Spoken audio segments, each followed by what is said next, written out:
E vocês viram que anteontem eu falei sobre o adultério físico, que a lei de Moisés, ouviste o que foi dito aos antigos, Jesus falando, e mostrando a relação com todo o contexto antecedente, e no qual, em resumo, eu disse: se você não assumir a vida de um Macários, de um indivíduo que absorveu o conteúdo de caráter de um Macário, o Evangelho não é para você.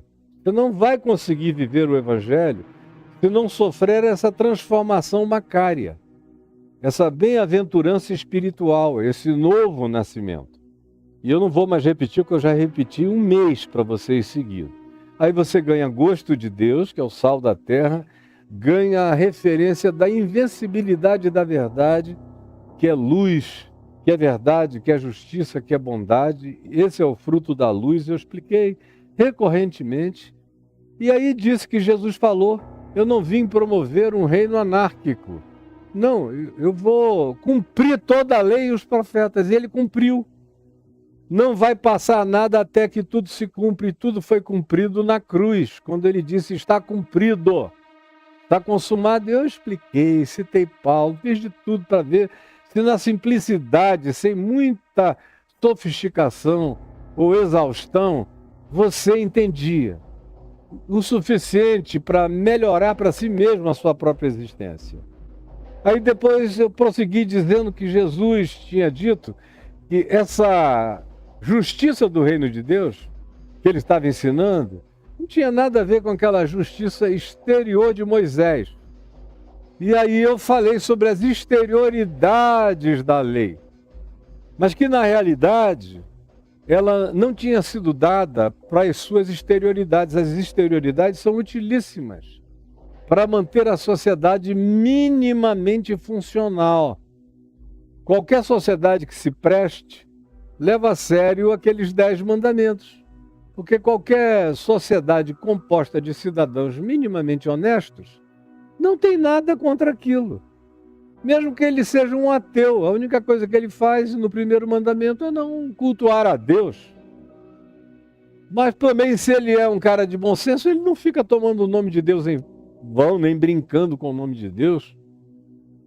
Não necessariamente por causa de Deus, mas por causa das pessoas que creem e que vão ser ofendidas pela sua brincadeira idiótica. Qualquer pessoa de bom senso, em qualquer sociedade minimamente justa, não tem nada contra os 10 mandamentos, contra um dia pelo menos de descanso. De preferência pode haver até mais. Tanto mais quanto a sociedade evolua, menor é a carga horária e maior é o ócio criativo do desenvolvimento da gente como indivíduos no lazer, no aculturamento, na busca e na expressão dos convívios sociais felizes, tudo isso que tem a ver com o descanso que os 10 mandamentos propõem. O descanso é para o homem, Jesus diz. Deus não está precisando descansar. Foi dado para o ser humano. Jesus foi explícito. O sábado foi criado não para Deus, mas para o homem.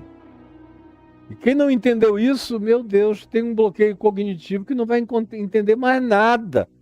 Porque um dos grandes problemas de Jesus com a lei de Moisés era a perseguição dos religiosos, porque ele curava no sábado, e no sábado eles não queriam nem que a graça de Deus se manifestasse. Por uma questão de religiosidade, todo mundo congelado, frisado, estátua ali. E Jesus disse: olha, se fosse o teu boi que caísse num buraco, você não ia tirar de lá em dia de sábado? Pois eu tiro gente minha que está sofrendo, eu não quero nem saber o que vocês pensam. Porque o homem não foi criado para o sábado, mas o sábado para o homem. Então é uma questão, hoje em dia, de CLT, ou de qualquer sociedade avançada, dar esse descanso e buscar aumentá-lo, para qualquer que seja a finalidade de recuperação da vida, da saúde humana. A mesma coisa é honrar pai e mãe. Quem é que tem alguma coisa contra isso? Tratar, honrar, melhorar o pai e a mãe, dignificá-los na vida. Você tem alguma coisa contra isso? Você está muito ruim de alma, de vida, a tua esperança para a existência é muito pequena, você não vai dar certo. O adultério, você tem alguma coisa contra não trair, não buscar trair? e não ser o agente de traição, de sedução traidora, adúltera, e também não gostar de ser traído? É óbvio que não. Qualquer sociedade que se preza dá valor a isso. A não falar falso testemunho, a não criar fake news, a não deliberar contra a vida do próximo. Enfim, eu não tenho nada contra nenhum desses mandamentos, porque sem eles a vida não se torna socialmente saudável.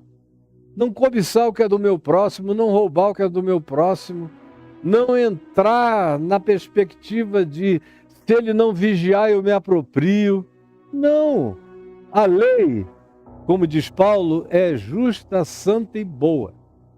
E a exteriorização dela é absolutamente fundamental para manter a sociedade em estado de funcionalidade e de não caoticidade. É só isso. Mas ela não salva ninguém espiritualmente. Ela não santifica ninguém. A lei tem uma finalidade precípua para regulamentar relações humanas.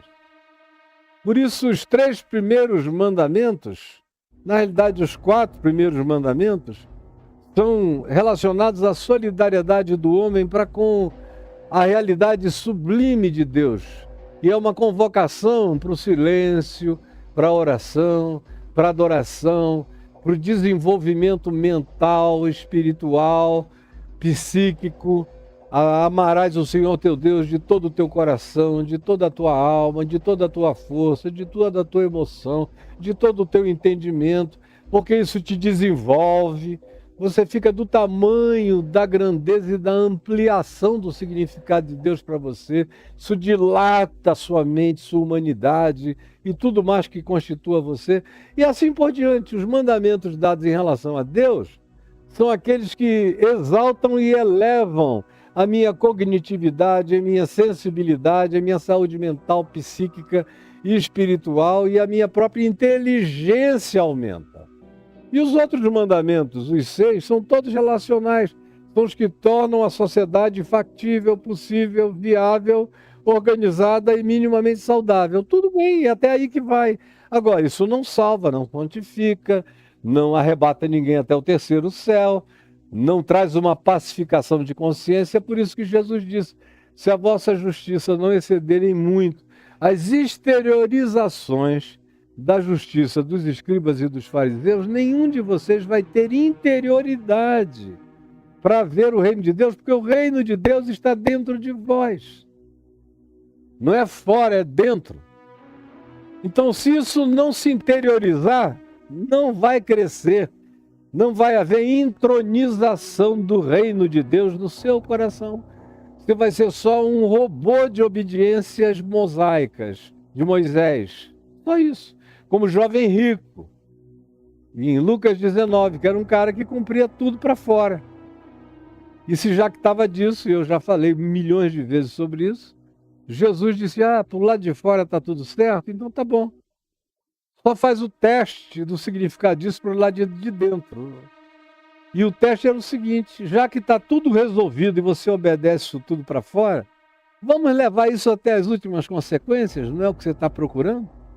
Então vai, vende tudo que tens, dá-o aos pobres e tu terás um tesouro nos céus, e vem e segue-me. E aí o cara, era tudo fachada, era tudo para fora, do lado de dentro a cobiça, o desejo, o sentimento de posse, o narcisismo da sua própria riqueza, tudo isso estava ali camuflados de piedade.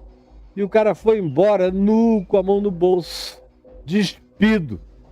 Porque não era verdade. Porque a lei de Moisés não tem o poder de me salvar, nem de interiorizar salvífica e saudavelmente a minha interioridade. Porque, como diz a Escritura, nenhum de nós é salvo pela prática da lei, porque nenhum de nós praticou a lei inteira, nem fora nem dentro. Fora tem alguns arrogantes que, como nunca praticaram algumas coisas mais dramáticas, nunca mataram, nunca adulteraram, ou são gente de cultos e de dízimos e de ofertas, nunca foram a um tribunal, nunca fizeram nada disso, dizem: não sou o cidadão perfeito do reino de Deus na terra. Mas como Jesus disse, justamente esses que apresentam mais esse certificado de exemplaridade comportamentalista, tanto mais quanto sejam assim, mais introjetam no seu inconsciente as pulsões e as compulsões antagônicas àquilo que eles fazem força para praticar do lado de fora, porque é na base da força, do tranco, da moral, do esforço, da obsessão, do medo, que eles praticam isso aí, temendo juízos humanos e divinos, é que eles praticam. Mas não resolveram nada do lado de dentro. Como Jesus disse, são só sepulcros caiados, mas por dentro só tem putrefação e rapina. E aí eles se tornam os seres sem solução interior, habitados pelo inferno, que é o que Jesus diz na sequência. Porque eles não matam, mas são pessoas de ira, de ódio, de insulto, de agressão mortal nos sentimentos, nas emoções. Eles não praticam violências exteriores nem físicas, mas eles são os reis da indiferença, do preconceito, da invisibilização humana, embora do lado de fora eles sejam até capazes de dar uma oferta para o pobre, só para aparecerem para fotografia religiosa. Mas no coração dele, ele despreza aquele pobre, ele jamais quereria aquele cara perto da casa dele, nem da família dele, não leva para casa. Que é distância. E Jesus vem e expõe, vira tudo ao avesso. Aí mostra que as pessoas mais desprezadas por eles, os religiosos, como, por exemplo, os pecadores, as prostitutas, os desprezáveis daquela sociedade do primeiro século judeu, dos dias de Jesus, estavam mais na frente no reino de Deus, precediam todos os religiosos de Israel em relação a entrar no reino de Deus. E quem fez esse diagnóstico e trouxe esse juízo foi Jesus, não fui eu, foi Jesus. Eu sou um mero repetidor de Jesus. Não percebeu ainda? Eu tenho prazer de o ser. Pois bem, aí ele prossegue e fala a mesma coisa do adultério. Não é só para fora. Para fora é fácil. Você toma uma decisão, eu tenho milhares de pessoas conhecidas que nunca adulteraram do lado de fora. Mas são as que mais me procuram no particular, pastoralmente, me contando das suas lascívias, suas luxúrias, seus desejos, seus tesões, suas masturbações, suas aflições, suas compulsões, suas taras veladas, seu desejo de, se possível, se houvesse uma permissão sem juízo, eles pegariam todo mundo, como dezenas e centenas já me falaram. E você sabe disso, você é um deles. Então vem Jesus e vai chamando essa interiorização. E sobre o adultério, eu falei anteontem, está tudo gravado aí no YouTube. E aqui no meu Instagram também. Aí uma vez que ele diz isso, e ele fala que não basta não fazer do lado de fora, e diz, eu vos digo, muito mais profundamente do que Moisés jamais alcançou, porque Moisés não conseguiu obedecer à própria lei que ele trouxe. E as coisas que ele obedeceu do lado de fora não tiveram necessariamente correspondência absoluta para o lado de dentro. Do lado de dentro ele cobiçou, ele desejou, ele extravasou. Até o irmão dele, Arão, e a irmã Miriam ficaram zangados com ele, porque ele viu uma mulher africana gostosa, deliciosa, chamada de Cusita, porque ela pertencia à população, à nação de Cus. E ele ficou fascinado pela mulher, estava longe da esposa dele, filha de Jetro, e aí resolveu pegar mais uma mulher para ele. E isso gerou um problema familiar, que terminou de maneira meio catastrófica. E porque no coração, Paulo diz em 2 Coríntios 13, que aquele cara que desceu o Monte Sinai com o rosto resplandecente, radioativo, que ninguém conseguia olhar porque era ofuscante, queimava. Teve que usar um véu para não prejudicar quem olhasse para ele. Com o passar do tempo, aquela radioatividade, aquela luz foi desvanecendo. Como tudo mais na vida de Moisés foi desvanecendo, mas ele manteve o véu na cara, agora, já no fim da vida, para que o povo de Israel não percebesse o seu estado de desvanecência. É o que Paulo diz. E não somos como Moisés, que cobria a cara com véu. A nossa é bem para fora. É na luz da vida. Não temos medo de mostrar nenhuma desvanecência, nem nenhuma humanidade, porque nós não somos santificados por nenhuma pseudo-santidade exterior. Nós botamos a cara do coração para fora para sermos transformados segundo a imagem de Cristo Jesus, todo dia nessa operação mutante e crescente do Espírito Santo. Segundo aos Coríntios 3, leia lá, porque esbofeteia a cara, até de quem não sabe ler, não é possível, está lá, para você.